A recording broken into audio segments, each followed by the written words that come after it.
Gracias, Danilo. Yo tengo micrófono, así que no me voy a quedar por acá. Me voy a mover un poco. Muchas gracias por estar acá. Para nosotros es un orgullo, un placer, un gusto poder compartir algo de lo que sabemos de minería, digamos, con ustedes. Y siempre encontramos un poco pretencioso esto de curso de minería, pero yo creo que nos va a dar un barniz, nos va a dar una información, digamos, que puede ser útil después para el trabajo que ustedes puedan desempeñar y para que nos podamos relacionar. Así que, como decía Danilo, en aras del tiempo, voy a pedir que pongan la... Tengo una pequeña presentación. Brevemente sobre la situación actual, oportunidades y desafíos de la minería en Chile. ¿Mm? Lo primero que hay que decir, Chile es un país sumamente pequeño. ¿Ah? Chile tiene el 0,6% de la superficie del mundo, la superficie terrestre, apenas. ¿Ah? Un 0,2% de la población en el mundo. Y por lo tanto lo que produce es más o menos un 0,4% del ingreso en el mundo. Pero es primero en producción de cobre, primero en producción de nitratos naturales. Tiene el 25% de la producción del cobre mundial. Nitratos naturales, no hay ni un otro país que produzca nitratos naturales a nivel de exportación. Es primero en producción de yodo, 65% de la producción mundial. Primero en la producción de renio, 50% de la producción mundial. Segundo, en litio. Éramos los primeros, pero ya nos pasó a Australia. Australia nos pasó, creo que ellos producen un poco más de esas 218.000 toneladas. ¿Ah? Segundo en molibdeno, séptimos en plata. En fin, o sea, es un país que desde el punto de vista minera es súper importante a pesar de lo pequeño que es. ¿Ah? Hay algunos factores, ¿no es cierto? Bueno, esto es un indicador relevante de, pasamos en el año 1990 de 1.600.000 toneladas de cobre fino a el año pasado 5.300.000 y tantas toneladas de cobre fino. ¿Ah? Podemos ver que la producción desde el año 90 al año 2003 se multiplicó casi 4 veces, pero que desde el año 2004 en adelante estamos más o menos estancados. ¿Ah? Esto lo hemos dicho en varias entrevistas, lo hemos dicho en muchos medios. Llevamos prácticamente 20 años con la misma producción. Vamos a ver un poco de qué se trata. Pero tomemos por lo menos desde el inicio del año 90 y tomamos el año 90 por ser el año en que hubo un cambio significativo, ¿no es cierto? Asumió el primer gobierno democrático, etcétera, etcétera. Así que, pero pasamos en producción de cobre privada, cuando uno habla de que ha multiplicado 4 veces la producción de cobre, por lo menos, de 400.000 toneladas de cobre fino a 3.900.000. O sea, son prácticamente 10 veces. La producción de cobre privada, lo mismo, sí. Comparamos el fenómeno, ¿no es cierto? Una crecida significativa hasta el año 2004, del año 2005 en adelante, 18 años más o menos estancados. ¿Qué ha pasado en todos esos años, no es cierto? Las exportaciones mineras se multiplicaron por varias veces también. Las exportaciones a nivel del país también. La contribución fiscal, lo mismo, 2005-2022, 100.000 millones de dólares. 14% de los ingresos fiscales. ¿Ah? 1 de cada 7 pesos es aportado por la minería para ingreso fiscal. Y esto no considera el royalty. El Producto Interno Bruto ha saltado también desde el año 90 al 2022. Por lo tanto, el PIB per cápita, no obstante los aumentos, los incrementos de la población, también.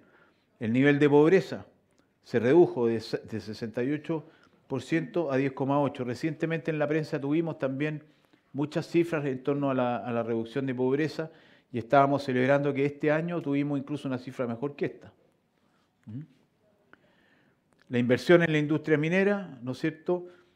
Obviamente que la inversión privada ha sido más de 2 veces la inversión en Codelco, lo que explica esos incrementos de producción. ¿Ah?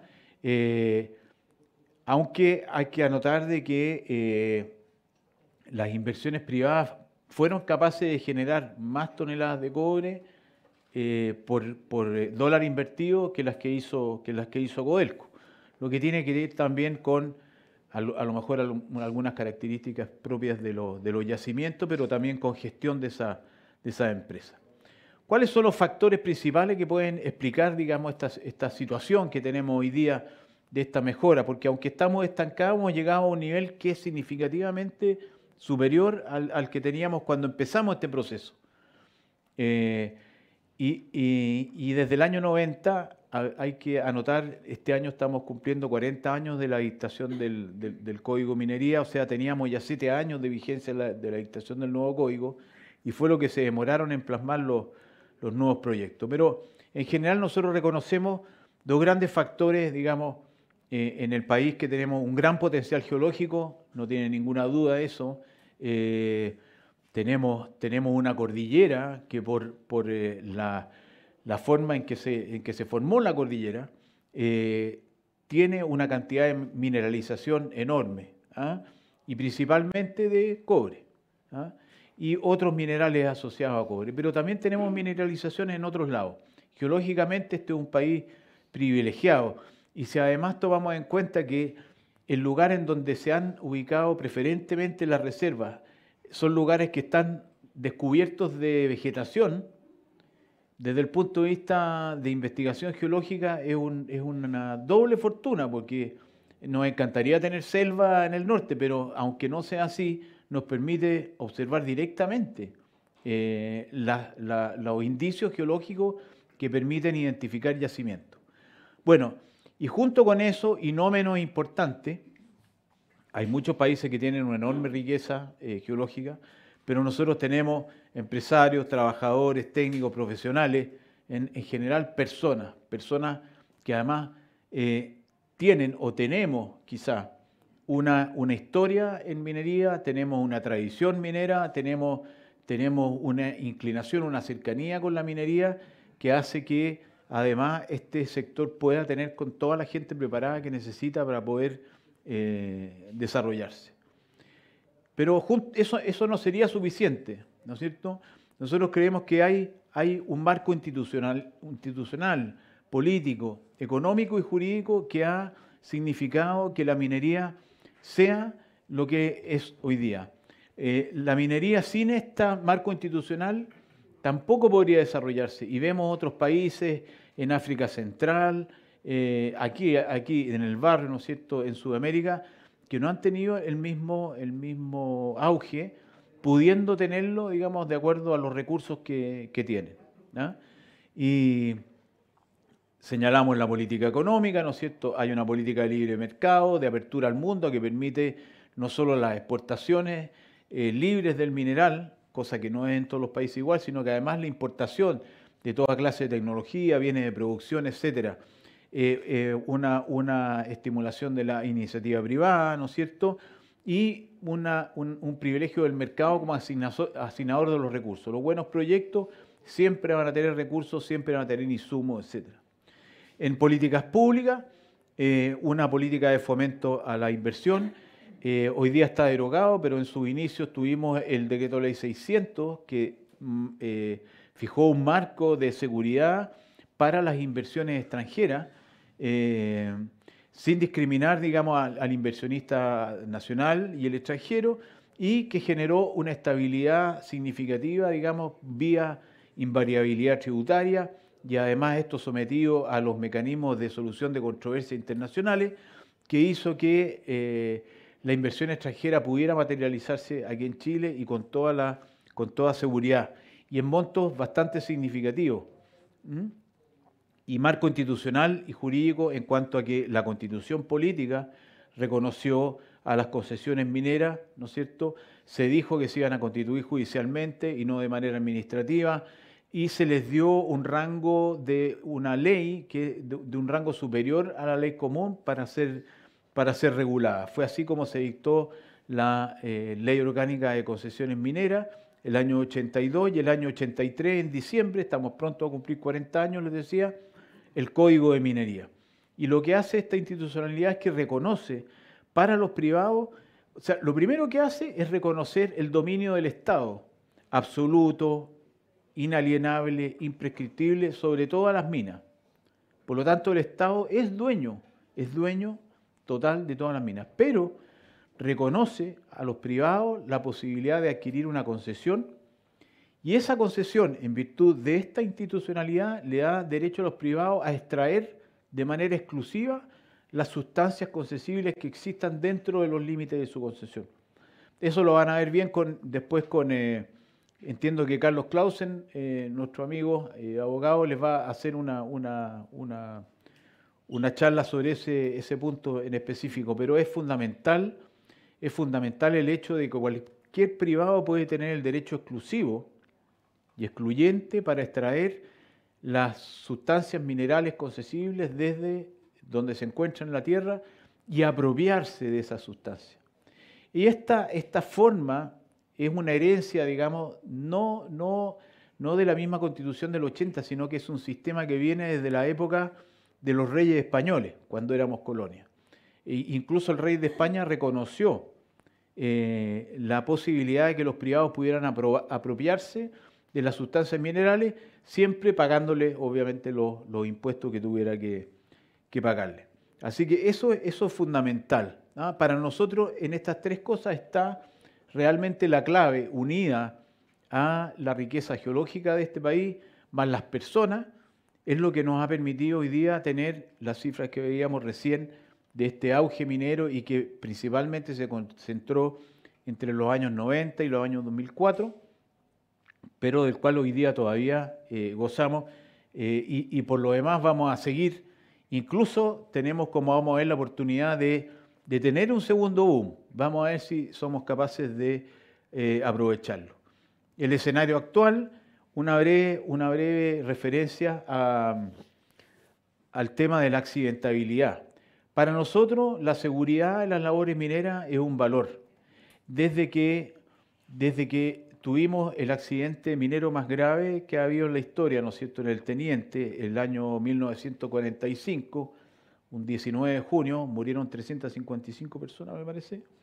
El tema cobró importancia y se manejó, se dictó la ley de accidentes del trabajo, se crearon las mutuales y se inició un proceso conjunto entre las autoridades y el sector privado. Nosotros siempre hemos tenido también el servicio de minas y hoy día es el Servicio Nacional de Geología y Minería, que es el servicio público encargado de fiscalizar la seguridad en las minas. Pero más allá de eso, la seguridad para el sector, para nuestro sector, y sean pequeños productores, medianos o grandes productores, es un valor. Y eso se ha ido demostrando en los índices de accidentabilidad. Ustedes pueden ver ahí, nosotros tenemos el índice de accidentabilidad más bajo de entre todos los sectores productivos. Incluso el último, 2011, 1,0. 2021, perdón. Este año ha habido mucho revuelo porque llevamos hasta la fecha, lamentablemente, 12 accidentes fatales. Yo en la cena y en el discurso lo destaqué. El año pasado llevábamos a esta fecha solo 7 accidentes fatales. O sea, aunque hubiera uno, igual sería lamentable, pero ha habido un número importante, ha habido un incremento importante. Eso nos obliga a volver a poner énfasis en todo lo que es la prevención. Nosotros estamos haciendo algunas cosas específicas en esa materia. Probablemente lo toquen en alguna otra charla también. Tenemos algunas acciones muy concretas en materia de pequeña minería. En materia de mediana minería, después del accidente de los 33, siempre hay como hitos, como frente a algo que pasa, uno reacciona. Entonces, nosotros queremos aprovechar que este año sí ha habido un incremento, cosa que íbamos en descenso todos los años. Este año de nuevo hemos tenido un incremento de las fatalidades. Bueno, vamos a volver a hacer un trabajo y a inventar algo para volver a mejorar, porque además a este nivel de accidentabilidad, todo lo que haga uno es bastante más trabajoso. Siempre las mejoras sobre lo ya mejorado son mucho más difíciles. Entonces, nos está costando mucho. Pero desde el accidente de los 33, nosotros hicimos una cosa que fue muy interesante y partimos con la mediana minería. Mensualmente se hace un reporte al Senagiomin, al Servicio Nacional de Geología y Minería, sobre accidentabilidad, que además tiene un montón de datos. Tiene datos, no sé si nosotros lo estamos publicando en la página, me parece que sí. Lo publicamos todos los meses. Senagiomin hace una estadística anual con eso. Entonces no servía para nada, porque uno presentaban el informe en mayo del año siguiente cuando ya todo el año estaba jugado. Nosotros lo que hicimos fue hacer un monitoreo y un reporte mensual de esos mismos informes mensuales que hacen las empresas y los empezamos a repartir entre las compañías. Cada compañía se le asignó una letra, me parece, un número, y entonces cada compañía podía compararse con las otras y ver cómo estaba. Y había algunas que estaban peorcitos en su índice de accidentabilidad y dijeron, oye, ¿por qué nosotros estamos peor si igual tenemos un gerente de prevención, igual nos gastamos plata, igual se nos habla aquí, algo estamos haciendo mal? Y empezaron los intercambios de mejores prácticas y al final hemos llegado en la mediana minería a índices de vanguardia, parecido a los índices de la gran minería. A todo esto, la gran minería también dijo, yo quiero hacer esto mismo, y también se metieron en el sistema. Y bueno, tenemos estadísticas de empleo de la mayoría de las empresas, incluido Codelco, que también pidió incorporarse. Tenemos estadísticas sobre el empleo femenino, o sea, ha sido, digamos, ha sido bueno eso. Y tenemos esas cifras, por si alguna vez las necesitan. Pero todo eso a partir de que este tema de la seguridad es un valor fundamental. Todos los directorios de la Sociedad Nacional de Minería, que son una vez al mes, empiezan, como en la mayoría de las compañías, con un reporte de seguridad. Y si ha habido accidentes, los más relevantes se analizan para saber en qué consistieron, qué les pasó a los afectados, etc. Bueno, la producción de cobre veíamos un cierto estancamiento, especialmente del 2004 en adelante. A un nivel, sí, bastante menor que los años anteriores, pero tenemos un estancamiento. Esa es la situación actual. Parte de la explicación de esto es que para producir el mismo cobre fino hay que mover mucho más material. Las leyes han bajado en promedio, desde el año 2012 de un 0,7 y algo más a un 0,6. O sea, más de una décima de baja en las leyes es significativa en la cantidad de cobre fino cuando se mueven muchas toneladas. Piensen ustedes que una compañía de tamaño grande puede procesar al día entre 250.000 y 350.000 toneladas al día de mineral. Multipliquen por meses, multipliquen por años. La productividad también ha bajado. Nosotros tuvimos el año 2021 un aumento de productividad debido a que, producto de la pandemia, hubo que cambiar algunos procesos y hubo menos dotaciones, y además las dotaciones fueron más productivas por la organización del trabajo que hubo que adoptar en esos días. Pero si ustedes ven los años anteriores, de 2000, especialmente de 2000 para adelante, la productividad en minería ha venido descendiendo. Bueno, algunos datos adicionales. Compañías internacionales o con capital internacionales representan el 50% de la producción, Codelco un 32%, Antofagasta Mineral Sola 13%, que es empresa de capitales nacionales, aunque cotiza en Londres, y medianos y pequeños un 5%. Hoy día estamos levemente sobre eso porque esta parte de la torta ha bajado un poco, y especialmente Codelco, ustedes han leído que han tenido menos producciones, así que este porcentaje anda más parecido al 6%, para que se acuerden. Un 5% es mediana y un 1% de la producción más o menos es pequeña minería, netamente pequeña minería. Contribución de la industria minera al PIB, ¿no es cierto? Si uno calcula solo en términos de producción directa, un 12%, pero si habla de el aporte inducido que llaman, o sea, considerando las actividades relacionadas, uno puede llegar a un 20% del aporte al PIB. En este escenario actual, ¿qué temas afrontamos últimamente, digamos? El tema del royalty, obviamente. Nosotros terminamos, digamos, no hace mucho, una ardua discusión desde la presentación del proyecto, que fue por una moción parlamentaria, que además se dice que no tendría que haber sido por eso, porque se trataba de un impuesto, y que requirió al final el patrocinio del Ejecutivo, pero desde que partió la discusión fueron casi 4 años de discusión. El tema se cerró, para nosotros no se cerró tan bien, porque se cerró igual en un nivel relativamente alto en relación a otros países, y creemos nosotros también en relación a lo que era ideal para la industria nacional. No había un porcentaje ideal. Cuando el presidente Boric, ¿no es cierto?, el año pasado reclamó de que nosotros nunca estábamos dispuestos a pagar impuestos, es verdad, pues, o sea, ¿quién va a querer pagar impuestos? Por algo se llaman impuestos, son impuestos a la empresa. Pero no hay un porcentaje en ese sentido ideal de tributación. El mejor porcentaje de tributación es el menos posible, si ustedes quieren, para el negocio. Pero sí hay ciertos rangos que de alguna manera permiten el desarrollo de toda la gama de proyectos, porque hay proyectos que funcionan con leyes demasiado bajas, con costos muy altos y con situaciones de trabajo que son mucho más caras. Por lo tanto, si tienen costos más altos, leyes más bajas, necesitan ciertas condiciones de borde, pero el royalty de alguna manera no respetó esa realidad. Y nosotros calculamos que quedamos un par de puntos sobre el nivel de tributación total entre primera categoría, global, complementario y impuesto adicional de nuestros competidores más inmediatos, Perú, Australia, ese tipo de países. Y vamos a ver, pues, vamos a ver qué es lo que pasa. Otro punto importante, el marco jurídico. Nosotros tuvimos una discusión bastante amplia, ¿no es cierto?, acerca de la minería en la nueva Constitución. Eso incluso provocó algunas movilizaciones antes del plebiscito del 4 de septiembre del año pasado.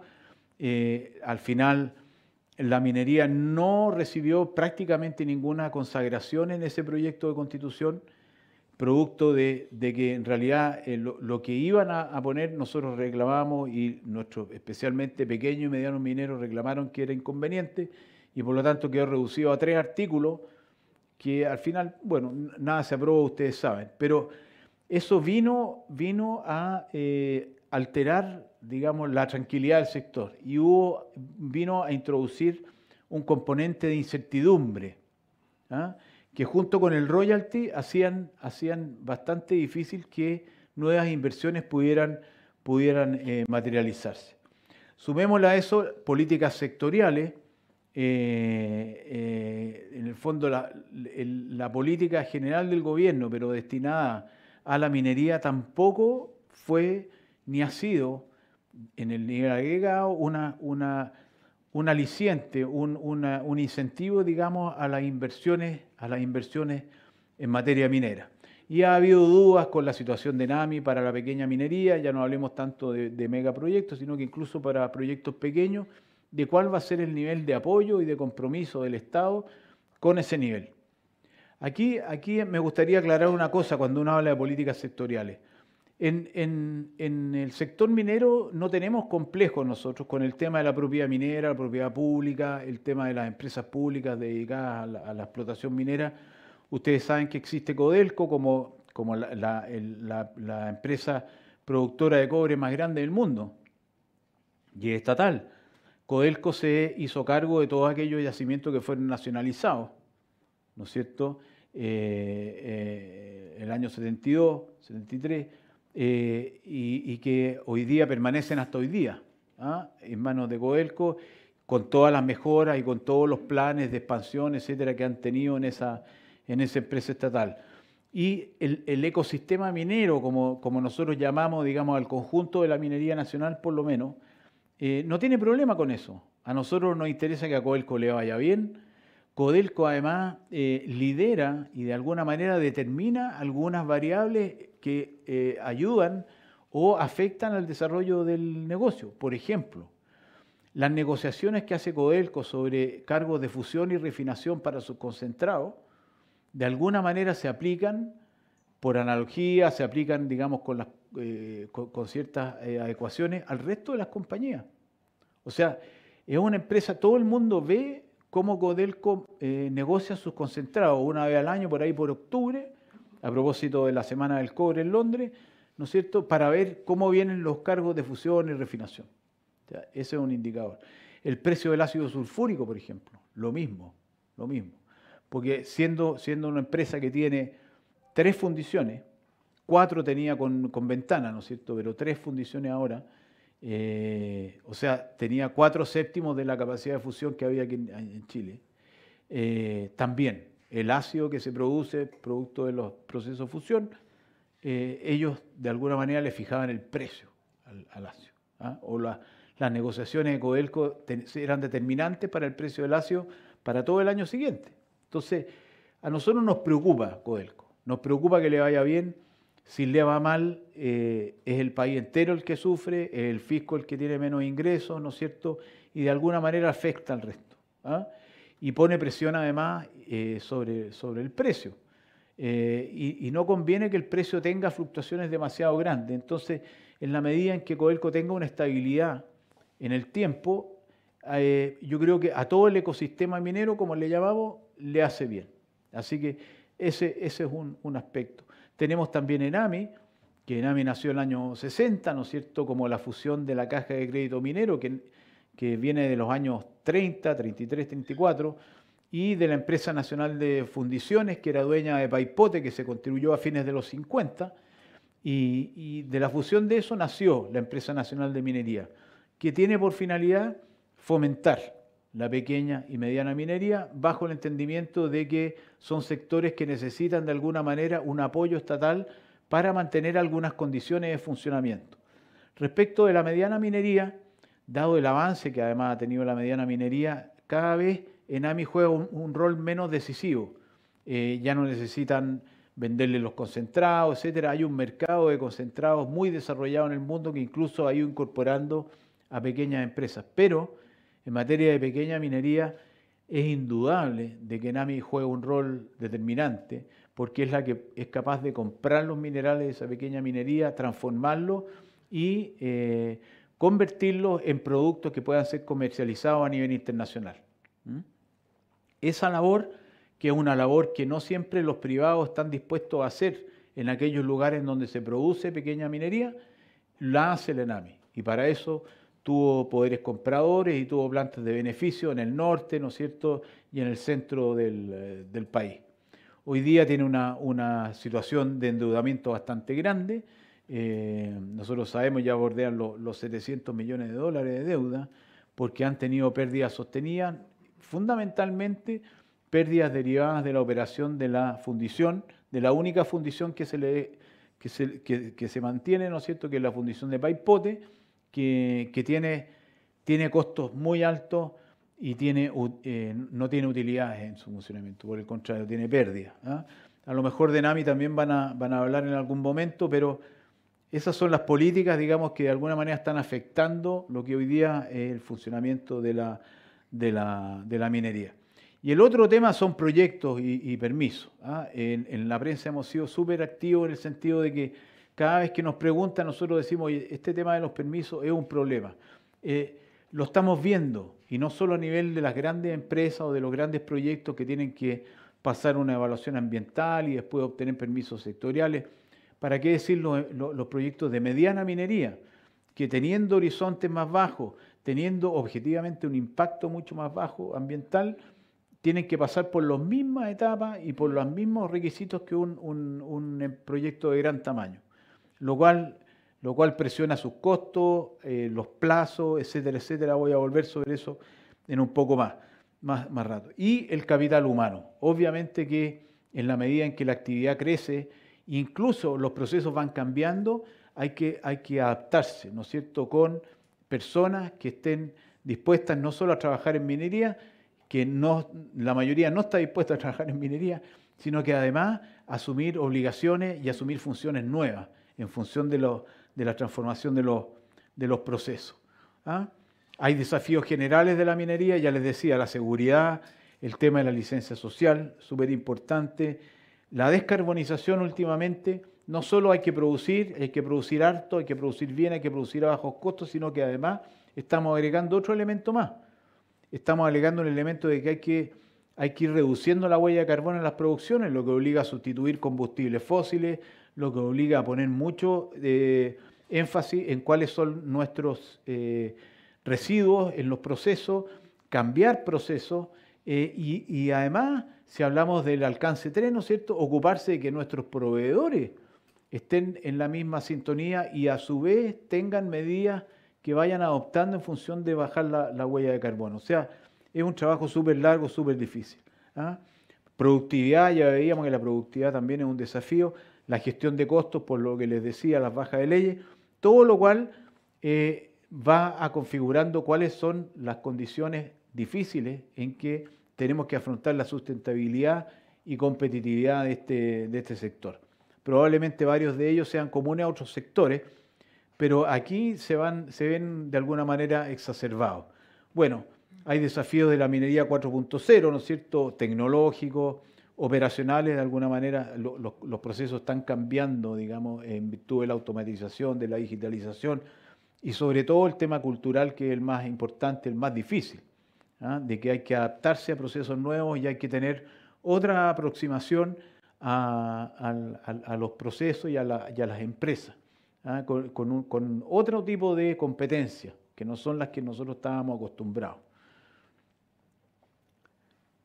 Una breve referencia, si ustedes lo ven, está publicada en el sitio del Ministerio de Minería, pero son los elementos que componen lo que es la política nacional minera que se aprobó, se empezó a trabajar en el gobierno pasado, pero que este gobierno continuó este trabajo y lo sancionó de alguna manera con un decreto, digamos, que fijó esta política hacia el año 2050 y que tiene todos esos elementos, ¿no es cierto?, que son más bien elementos que al Estado le interesan en relación a la minería y que la minería va a tener que ser capaz de afrontar y de solucionar en el curso de sus operaciones.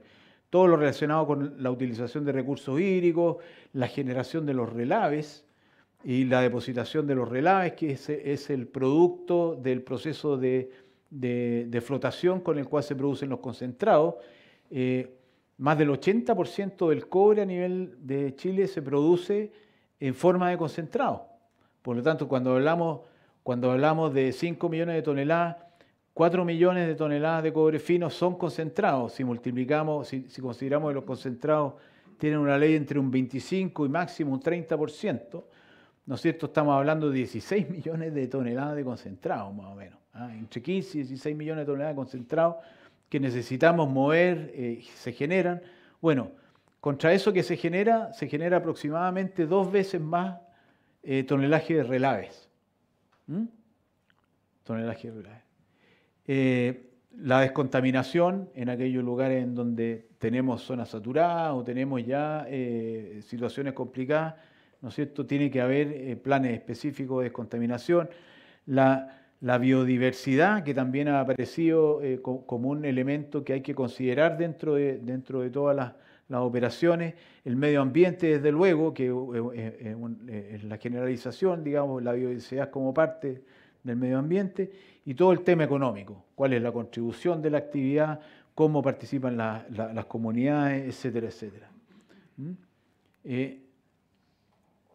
Hay ciertas oportunidades que hoy día, cuando les decía al principio, oye, todo lo que logramos entre el año 90 y el 2003, 2004, ¿qué vemos hoy día que podría producir un nuevo salto para nosotros? Aun cuando somos el principal productor de una serie de productos, pero no hay que contentarse con eso. Dicen que el que no crece, al final muere, ¿no es cierto?, termina, se acaba, porque no hay ese ámbito, esa ambición, digamos, de mantener una curva ascendente en lo que uno hace.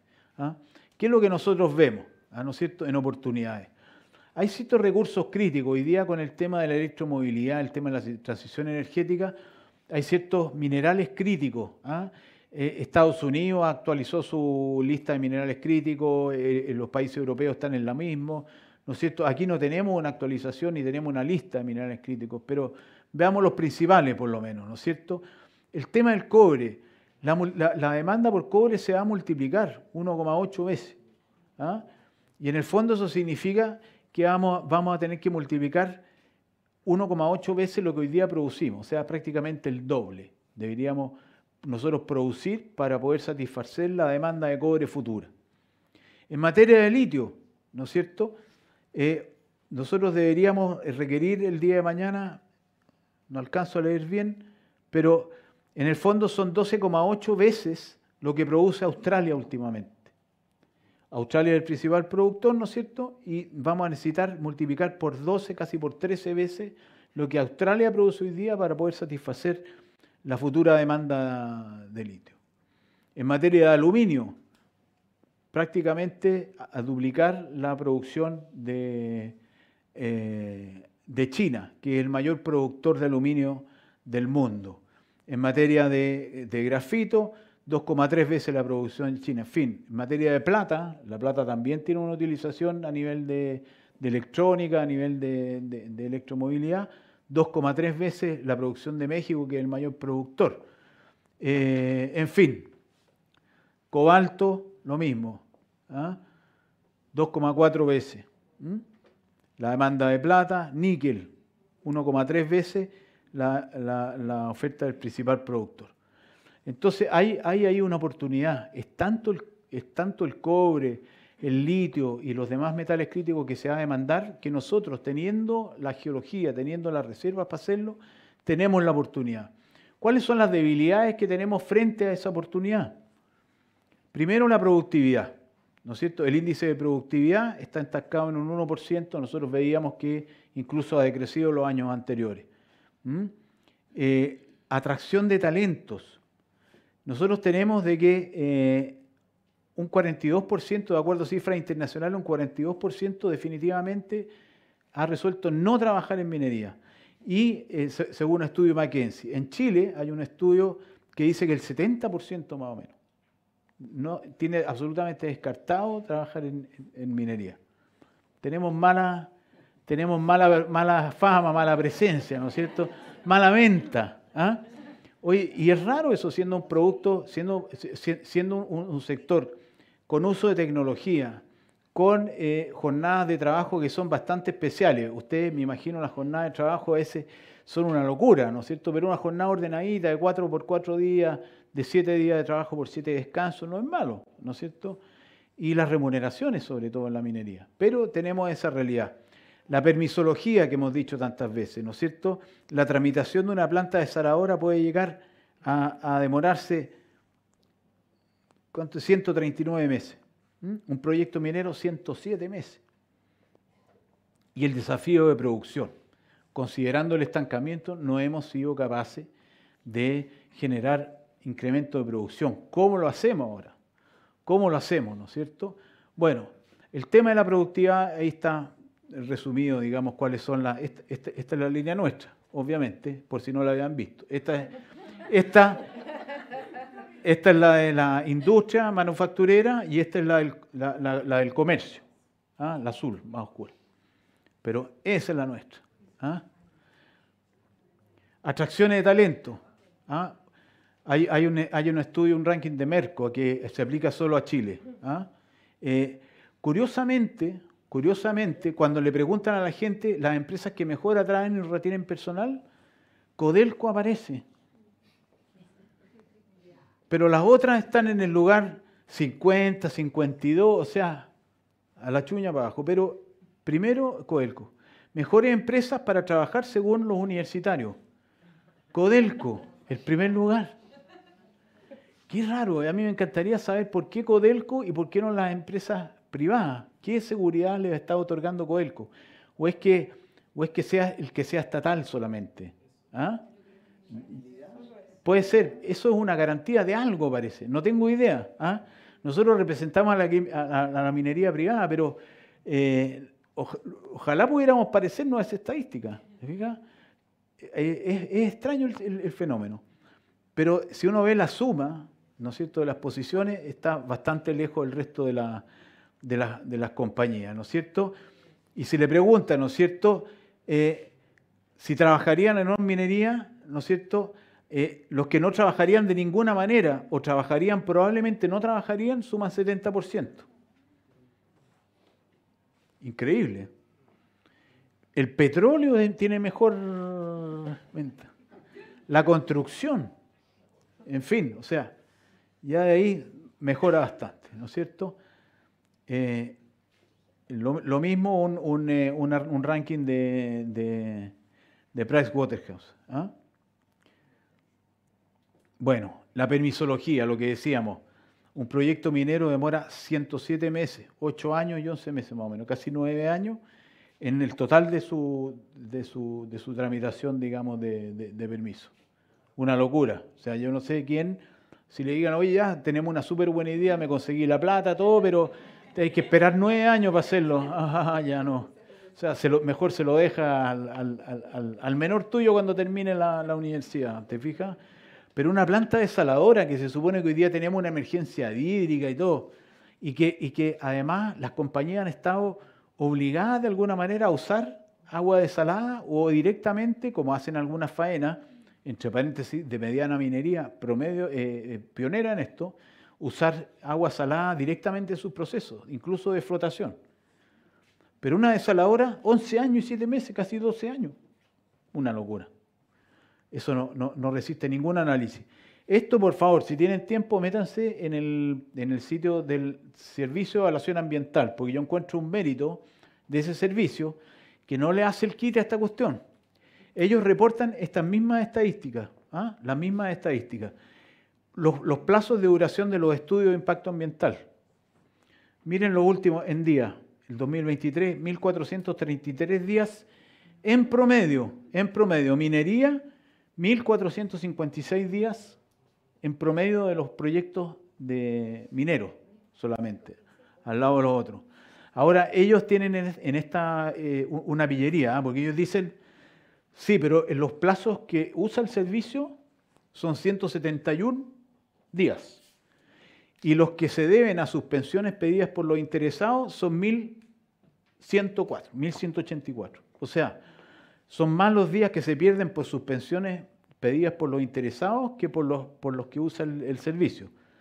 Claro, es cierto, pero cuando a ti te piden un estudio que va a demorar 6 meses en hacerse y no se les había ocurrido pedírtelo antes, entonces te toman los 6 meses y los agregan a ese contabilidad, ¿te fijas? Pero esos son los plazos de los estudios. Y estos son los plazos de las declaraciones. Son bastante menos, 370 días, o sea, más de un año. Un año, un mes, un año, 2 meses, en promedio de todos los sectores. Pero la minería tiene, ¿dónde está? Por ahí está. Aquí, 306. Eso. Vean eso, es muy interesante esta estadística porque además, yo insisto, el servicio no le quita importancia a esto, lo reporta bastante transparentemente y además hacen lo que pueden, porque en el fondo es un servicio que administra un sistema que depende de revisores y fiscalizadores que están repartidos en todos los servicios del Estado y que no tienen ninguna dependencia ni administrativa ni funcional respecto del servicio de evaluación ambiental. O sea, lo que puedan hacer ya es una gracia, pero hay que elegir bien dónde dar la pelea. Yo creo que la pelea hay que darla fuera de aquí, hay que darla fuera del servicio, hay que darla en el sistema mismo. Cuando hablemos de mejorar este tema, lo que tenemos que hacer es solucionar de raíz, ojalá, el asunto. Por eso estamos preocupados, y insistimos mucho también en nuestro discurso en la cena, de poder intervenir en esta discusión ambiental desde el inicio y para poder aportar antes de que se mande algún proyecto, porque no vemos que estén viendo con claridad toda esta información. Y ellos están pensando en suprimir el comité de ministros como instancia de reclamación y que con eso iban a arreglar todo, cuando en el fondo las demoras están a nivel de la tramitación. ¿Ah? Y concretamente a nivel de lo que piden los servicios y de lo que tienen que hacer los interesados para satisfacer esas solicitudes de información. Bueno, en materia de producción ya veíamos que estamos súper estancados, ¿no es cierto? Eh, hemos bajado de un 32% a un 25% nuestra, digamos, participación relativa en el mundo en materia de producción, de un 30 en 21% en materia de reservas, lo que pone también la atención en acerca de cómo estamos haciendo las exploraciones. ¿Ah? Nos falta exploración. En materia de tributo, un cálculo que nosotros hicimos rápidamente a nivel de discusión del royalty, por cada 1 millón de toneladas más de cobre fino al año que pudiéramos producir, nosotros calculamos que son 1.300 millones de dólares anuales de contribución al fisco. Es importante, es importante. Entonces, cuando un exministro, José Pablo Arellano, decía que entre los años 90 y 2012 o 2014, el 80% del crecimiento de la recaudación tributaria se explicaba por crecimiento económico, yo creo que puede ser. O sea, estos números lo confirman. Además, consideremos que en una empresa mediana, por lo menos, que nosotros medimos, promedio, el 85% del ingreso por venta queda en la actividad que se hace. Se calcula un 8% va a dividendo a los accionistas del ingreso, un 7% va a impuestos, para no decir que se pagan lo mismo, a veces te da vuelta la cosa. Pero el 85% restante queda en actividad de la propia empresa, remuneraciones, insumos, servicios, etcétera, ¿no es cierto? Bueno, lo mismo se aplica a litio y tierras raras. ¿Ah? Yo no sé si esto seguramente es materia de algún otro panel, así que no me voy a meter en el detalle, pero hay un cálculo reciente de una consultora, ¿no es cierto?, que sitúa el nivel de aporte de la industria del litio, si pudiéramos hacer los proyectos que hay pendientes, de entre 2.700 y 3.300 millones de dólares al año para el fisco, ¿no es cierto?, que es mucho más de lo que hoy día estamos generando, digamos, por lo mismo. En tierras raras también, pues tuvimos el caso de este proyecto en el sur, ¿no es cierto?, que por 5 árboles naranjillos se le echó para afuera. Bueno, ahí también hay un ámbito de desarrollo que no estamos midiendo, pero que también podrían significar aportes importantes. Y como te digo, no solo al tema tributario, sino que también al tema de la actividad misma, a darle más actividad al país. Por lo tanto, y es lo que está en discusión hoy día, creemos, ¿no es cierto?, y desde un punto de vista desgraciadamente muy ideológica, es este balance o esta preferencia que hay entre crecimiento y medio ambiente, o cuidado al medio ambiente, en donde incluso a propósito de la discusión constitucional se llegó a hablar de que se prefería el decrecimiento al crecimiento si es que había protección del medio ambiente, ¿no es cierto? O sea, en el fondo crecer menos en un acto deliberado de voluntad, como si fuera incompatible. Nosotros sabemos que la minería tiene impacto, pero sabemos también y hemos aprendido que esos impactos se pueden o evitar con una técnica adecuada, con buena tecnología, la tecnología evoluciona, se pueden mitigar o incluso, como la misma ley y el mismo sistema dice que tiene que ser, se pueden compensar, ¿no es cierto? Pero no estamos usando todas las alternativas. ¿Ah? Eso es lo que hay que tener presente. Y por lo tanto yo creo que, para concluir ya con esto, un desafío fundamental que tiene la industria hoy día y que tiene por lo tanto nuestra organización gremial, digamos, que agrupa a la minería privada a lo menos, no está aquí ni Codelco ni Enami como socios, pero los tenemos permanentemente participando en nuestras discusiones, pero no están. Es que la industria necesita un nivel de aceptación, de valoración. Creemos que todo o gran parte de los problemas que se han ido suscitando, ¿no es cierto?, de incrementos más allá de lo necesario en el orden tributario, de dificultades ambientales, de todas las dificultades que hay para discutir una normativa que sea adecuada al desarrollo de la actividad, se debe a que no hay la suficiente valoración de la actividad, se le tiene miedo, de alguna manera se le tiene distancia, se le trata prácticamente como un mal necesario. ¿Ah? Y eso no debiera ser, eso no debiera ser. Nosotros reconocemos, y ahí es donde recurrimos mucho a ustedes, ¿no es cierto?, reconocemos que no somos buenos para comunicar lo que la minería en realidad es.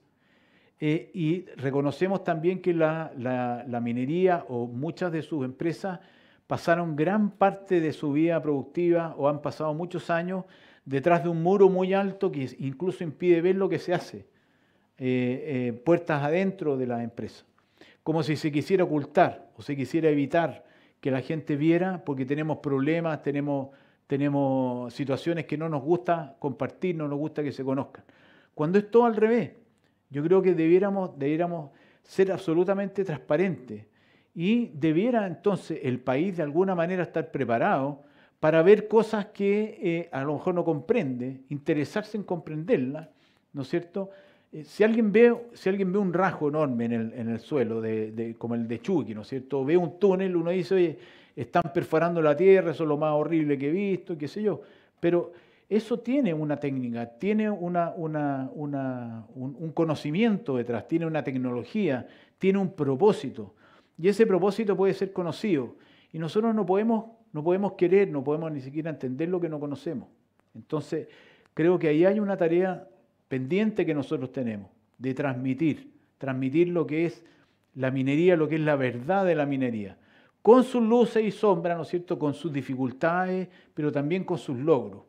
¿Ah? Somos un país, de alguna manera, un país minero, de muchas maneras, y tenemos que aprovechar esta situación. Si no la aprovechamos, vamos a dejar ir una oportunidad que es inmensa, la cantidad de mejoras no solo económicas, sino que desde el punto de vista de movilidad social que puede otorgar la nueva industria minera para el mundo es enorme, es enorme. Estamos frente a un desafío que yo creo que como nunca antes nos está de alguna manera interpelando y que necesita, a diferencia de otras veces, no solo que dejar que las cosas ocurran, sino que además tener una actitud más proactiva para que esas cosas sí se produzcan. Y eso es lo que puede a lo mejor costarnos, digamos, perder la oportunidad. Por lo tanto, creo que esa aceptación o valoración necesita integrarse en la sociedad y nosotros necesitamos integrar la sociedad, integrarnos como minería a la sociedad que se nos considera prácticamente una parte de la identidad nacional, porque lo es, porque hemos estado metidos en minería desde que nació este país, porque gran parte del territorio se debe a una reconquista que hubo precisamente para la minería. Entonces, creo yo de que tenemos un desafío importante y probablemente este desafío, que es fundamental, pero que es mucho más inasible, más difícil de realizar, es el que más nos va a costar, cumplir, y es de alguna manera el presupuesto de todo lo demás que vimos. Eso es lo que yo tenía preparado como una manera de dar un barniz, digamos, de lo que nosotros estamos viendo hoy día, y feliz de contestar alguna pregunta y por supuesto tratar de aclarar esta pocas ideas pero confusas, como dicen. Agradecemos la exposición de Jorge, presidente de la SONAMI. Efectivamente, vamos a abrir una ronda de preguntas, tenemos incluso unas preguntas de regiones.